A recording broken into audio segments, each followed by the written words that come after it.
Mängisime täna Paide Betmasteriga, kaotasime 83-87.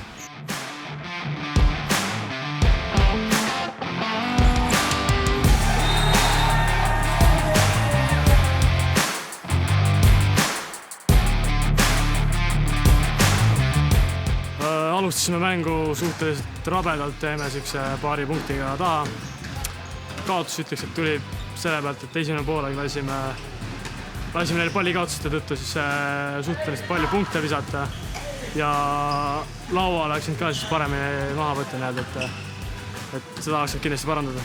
Teadsime, mis nad teevad, aga ei suutnud neid kaitses kinni võtta. Järgmine kord teeme seda paremini järgmise mänguni.